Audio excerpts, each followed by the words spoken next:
So I wanna say this.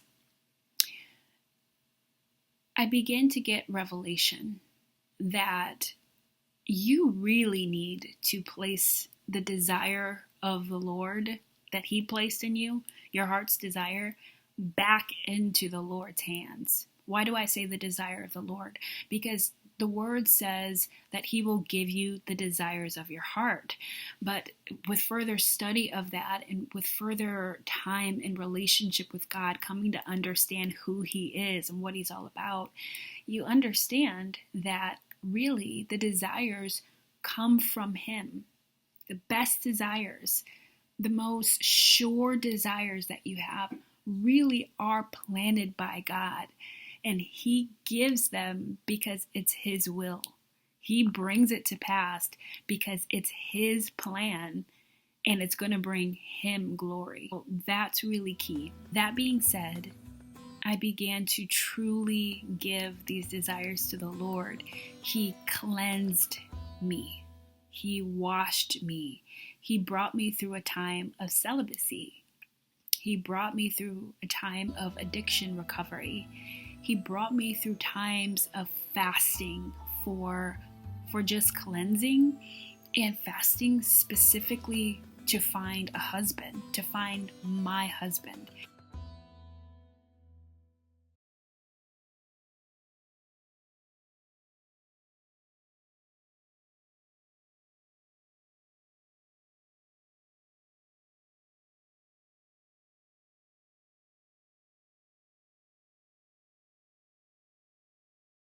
He brought me through scripture. He brought me through deep prayers. And as time went on, through my celibacy journey, my prayers began to be very bold.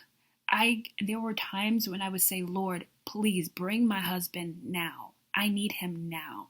Through that journey, my faith began to build, and the Lord began speaking to me about how I would be married.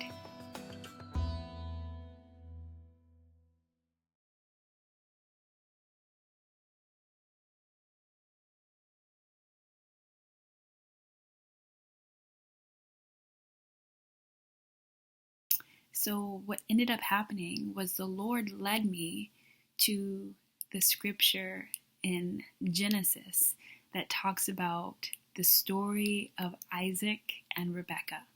He led me to that story in a time of fasting. And he began to speak to me that this story is, for one, a model of his best will for how a man and a woman are to come together in marriage. And also that this type of marriage, this sort of arranged, accelerated meeting, that this would be how I would meet my husband. Lo and behold, that's what happened. I ended up meeting my husband, and I had to make a decision, just like Rebecca, that I would leave everything that I knew and I would marry this man. Now, Isaac, by the way, my husband's name actually is Isaac.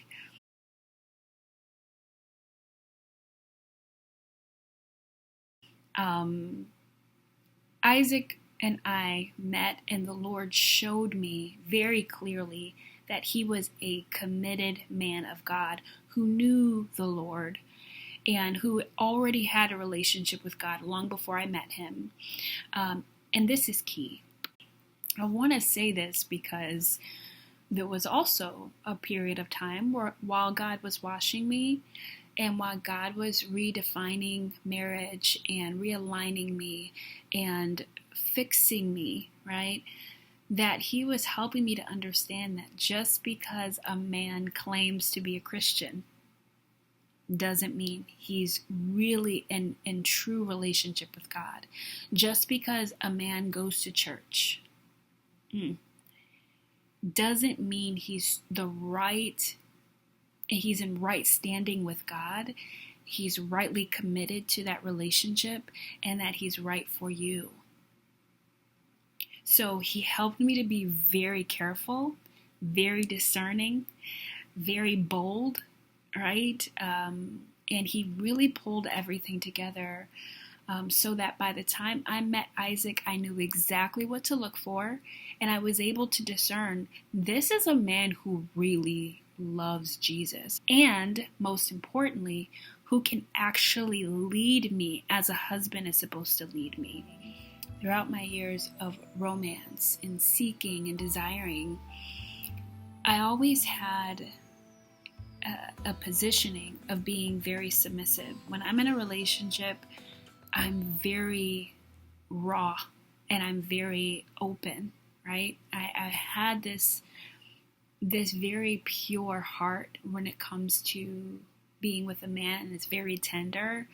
But I also, from a very young age, have been very sort of submissive as a partner, as a woman.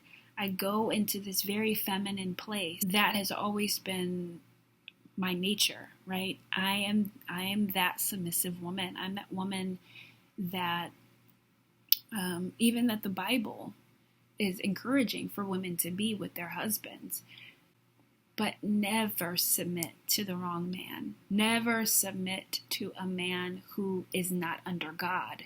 So a lot of the problems that I was having in my relationships over the years was that I was willing to give everything. I was willing to submit. I was willing to follow. I was willing to love so deeply.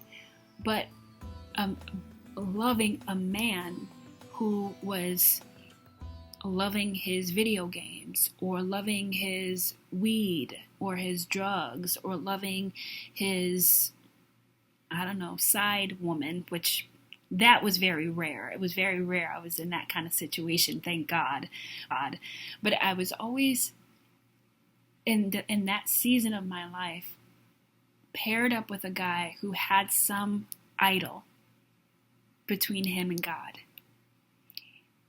And that tension began to rile up in me because my morals were to submit to God over everything. And so if he wasn't submitting to God, I couldn't submit to him. And I learned that lesson by God's grace in time. And eventually I knew what I was looking for when my Isaac stepped into the picture.